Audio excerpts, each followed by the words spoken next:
تکبیر، نعرہ رسالت. سمجھ آ رہی بات؟ مسکرا کے بولیے سبحان اللہ، دل لگا کے بولیے سبحان اللہ. اپنی اولاد کو نیک بنا لو. اور نیک کون بنائے گا؟ مسجد کے امام صاحب، مدرسے کے مدرس صاحب، کے ماں باپ نہیں. لوگوں نے تو سمجھ لیا ہے کہ یہ ساری ڈیوٹی مسجد کے امام صاحب کی ہے. وہ ان کو ہم پیسہ دیتے ہیں نا 100 روپے مہینہ پڑھانے کا، وہ سکھائیں گے ہمارے سارے بچوں کو. سب نہیں، ماں باپ کی ذمہ داری ہے یہ، ماں باپ کی. میں نے کل کچھ گفتگو اس تعلق سے کل بھی کی تھی، آج اس کو تفصیلاً کر رہا ہوں. یہ والدین کی ذمہ داری ہے کہ ماں باپ اپنے بچوں کی اچھی تعلیم و تربیت کریں. ماں اور باپ. اور یاد رکھیے گا، بچے وہ نہیں کرتے جو ان سے کہا جاتا ہے، بچے وہ کرتے ہیں جو ماں باپ کو کرتے ہوئے دیکھتے ہیں. جو ماں باپ کو کرتے ہوئے دیکھتے ہیں بچے وہی کرتے ہیں. اب باپ گھر میں بیٹھا ہو، بیٹے سے کہے مسجد چلا جا نماز پڑھنے، تو وہ جائے گا؟ اس دور کا بچہ کہہ دے گا پہلے خود جاؤ بعد میں مجھے بتانا. اس بار باپ سوچے کہ وہ بازاروں میں جا کر دوسرے کی بہو بیٹیوں پہ غلط نظریں ڈالے اور اس کی بیٹی کی عزت محفوظ رہے. ہوگا ایسا؟ کبھی نہیں ہوگا. امام غزالی نے کسی سے پوچھا، امام غزالی سے کسی نے سوال کیا تھا، امام غزالی بیٹیوں کا مقدر کیسے ہوتا ہے؟ تو امام غزالی فرماتے بیٹیوں کا مقدر اس کا باپ اپنی جوانی میں لکھتا ہے. جو کام وہ کرتا ہے وہی اس کی بیٹی کے مقدر میں لکھا جاتا ہے. آج ہوتا کیا ہے صاحب؟ آج ہمارے رویے کیا ہیں؟ کتنی نظریں گندی ہو گئی ہماری، آج کتنی نظریں غلیظ ہو گئی ہماری. آج دیکھیے ایک شخص ہے جو بڑا مالدار تھا، مگر اللہ نے اسے امتحان میں جب گھیرا نا تو اس کی ساری پراپرٹی برباد ہو گئی، ساری دولت تباہ ہو گئی، ساری زندگی کی کمائی ختم ہو گئی. اور اسے اتنا جھٹکا لگا اس چیز کا، کروڑ پتی تھا، روڈ پتی ہو گیا، روڈ پہ آ گیا. اس کا جو گھر بھی چلا گیا، مگر اس کے بعد بھی قرضہ اس کے اوپر، اس کا گھر بھی جانے کے بعد بھی کچھ نہیں بچا. اس نے ٹینٹ لگایا سڑک کے کنارے پر، فٹ پاتھ پہ، اور وہاں پہ زندگی گزارنے لگا. جو کچھ گھر میں راشن تھا وہ چند دن چلا. چلنے کے بعد اتنا اس کو جھٹکا لگا کہ اس کو پیرالائسس اٹیک آ گیا. جسم کا ایک حصہ جو تھا وہ کام کرنا بند کر گیا. اس کی ایک بڑی لڑکی تھی اور 3 چھوٹے چھوٹے اور اس کے بچے تھے.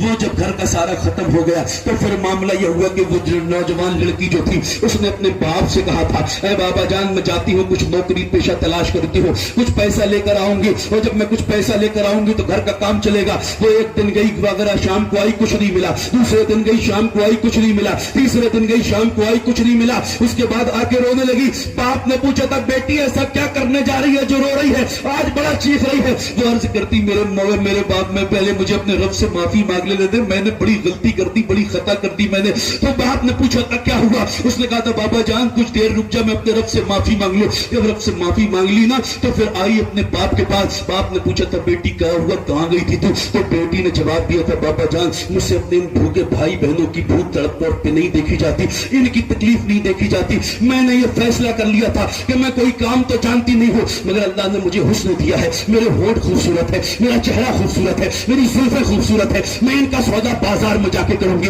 اور پھر میں گئی تھی بازار میں، پہلے میں نے اپنی آنکھیں دکھائی کہ کوئی میری آنکھوں کا شیدائی بن جائے، مگر میں کوئی نہ فریفتہ ہوا. پھر میں نے اپنا نقاب ہٹا دیا، پورا چہرہ کھول دیا، کوئی کسی نے مجھے نظر بھر کے بھی نہیں دیکھا. پھر میں نے اپنی زلفیں دکھائی، اس کے بعد بھی کسی نے مجھے نہیں دیکھا. میں دن بھر اس چوراہے پر کھڑی ہوئی ہوں جہاں پہ عیاش لونڈے ہوتے ہیں، جہاں پہ عیاشی کرنے والے لوگ جاتے ہیں، شرابی جاتے ہیں، مگر کسی نے بھی مجھے نظر بھر کے نہیں دیکھا. اے بابا جان میں ایک دن گئی، کسی نے نہیں دیکھا. اس امید سے گئی کہ آج شاید شریف لوگ ہوں گے، کل بدماش لوگ آئیں گے، کل مجھے دیکھیں گے. دوسرے دن گئی، دوسرے دن بھی کسی نے نہیں دیکھا. تیسرے دن گئی، تیسرے دن بھی کسی نے نہیں دیکھا. بابا جان مجھے سمجھ میں نہیں آ رہا آخر معاملہ کیا ہے. تو باپ نے اپنا سر سجدے میں رکھا اور اپنے رب کا شکر ادا کیا. اور سر اٹھانے کے بعد باپ کہتا ہے بیٹی تو 3 دن نہیں 3 مہینے بھی جائے گی مگر کوئی غیر مرد تجھے نظر اٹھا کے دیکھ نہیں سکتا. بیٹی نے کہا تھا کیوں؟ تو باپ نے جواب دیا تھا اس لیے کیونکہ آج تک جب تیرے باپ نے کسی غیر عورت کو نہیں دیکھا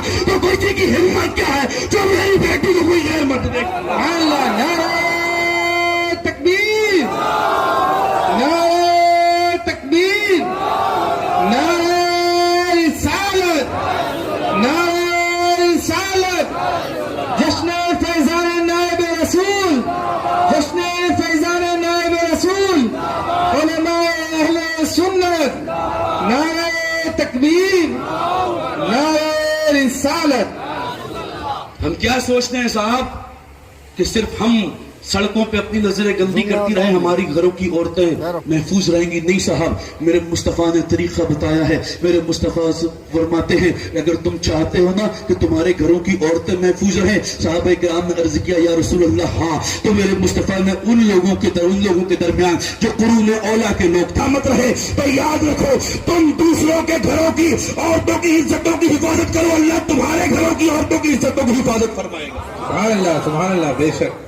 آج صاحب، آج جو یہ بیٹیاں بدنام ہو رہی ہیں، آج ہماری بیٹیاں بھاگ رہی ہیں، آج ہماری بیٹیاں ناک کٹا رہی ہیں، باپ کو بھی احساس کب ہوتا ہے پتا ہے؟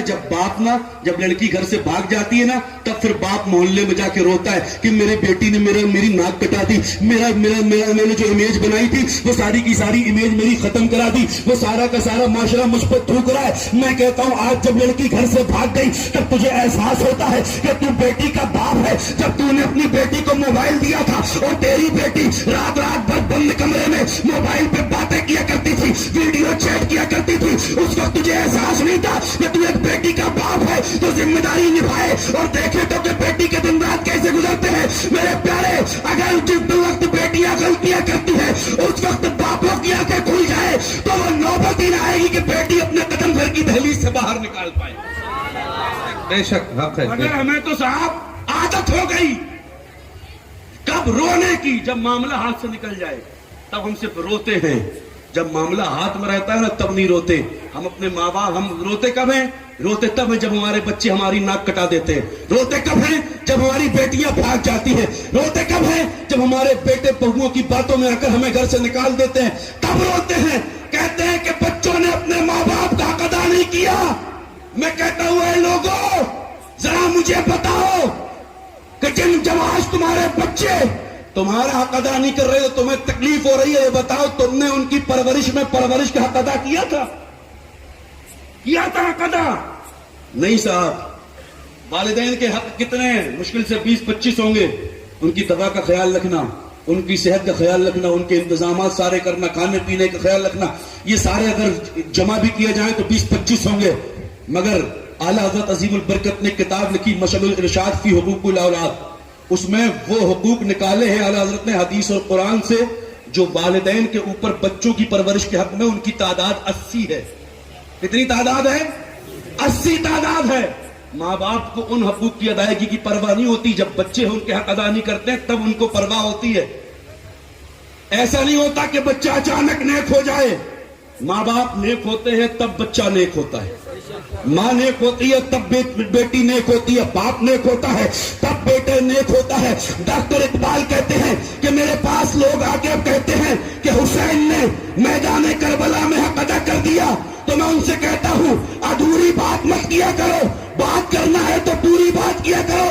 لوگ کہتے ہیں کیسے پوری بات؟ تو ڈاکٹر اقبال کہتے ہیں پوری بات یہ ہے کہ پہلے مدینے میں علی نے باپ ہونے کا حق ادا کیا ہے، فاطمہ نے ماں ہونے کا حق ادا کیا ہے، تب کربلا میں حسین نے بیٹا ہونے کا حق ادا کیا۔ اللہ، نعرہ تکبیر، نعرہ تکبیر، نعرہ رسالت، نعرہ رسالت۔ علماء اہل سنت، جشن فیضان نائب رسول، نعرہ تکبیر، نعرہ رسالت۔ میرے پیارے، بچے ایسے ہی نہیں ہو جاتے، بچے ایسے ہی کامیاب نہیں ہو جاتے جب تک کہ ماں باپ کا اچھا رول انہیں نہ ملے، ماں باپ رول ماڈل انہیں نہ ملے، تب تک وہ اچھے نہیں ہو جاتے۔ ورنہ آج تو صاحب یہ کہ ذرا سی دولت کسی کے پاس آ جائے نا تو پھر اس کی بیٹی کی فرمائشیں دیکھ لیجیے، عیش و عشرت کی زندگی ہے۔ پھر اس کو معاملہ ایسا ہے کہ سلوار سوٹ بھی پسند نہیں آتے، اسے ٹاپ اور جینز چاہیے۔ یہ کیوں؟ کیونکہ ماں باپ کی کہیں نہ کہیں کمی ہے تربیت میں۔ کیونکہ اگر ماں باپ کی تربیت اچھی ہو نا، آج ذرا سا پیسہ آ جائے تو لڑکیاں خواب دیکھتی ہیں مجھے شادی کے لیے لڑکا کیسا چاہیے، بڑا اسمارٹ ہو، کلین شیو ہو۔ لڑکیوں کو داڑھی والے تو پسند ہی نہیں آتے آج کل۔ کلین شیو ہو، گڈ لکنگ ہو، جم وغیرہ کرتا ہو، دن بھر میں 2-4 سیلفیاں تو فیس بک انسٹاگرام پہ ڈالتا ہو۔ ایک بات یاد رکھیے صاحب, میری بہنوں یاد رکھو, ہر داڑھی والے کو لڑکی مل جاتی ہے, مجھے مل گئی نا. حافظ تحسین صاحب کی ابھی نہیں ہوئی, ہو جائے گی, مل جائے گی نا. ہر داڑھی والے کو لڑکی مل جاتی ہے, مگر ہر لڑکی کی قسمت میں داڑھی والا نہیں ہوتا. ہر لڑکی کی قسمت میں داڑھی والا نہیں ہوتا, کیونکہ آپ نے پسند کسے کیا؟ اسے جس نے اپنا حلیہ دنیا کے لیے بنایا. داڑھی کٹائی دنیا کے لیے, کلین شیو ہوا دنیا کے لیے, ماڈرن ہوا دنیا کے لیے,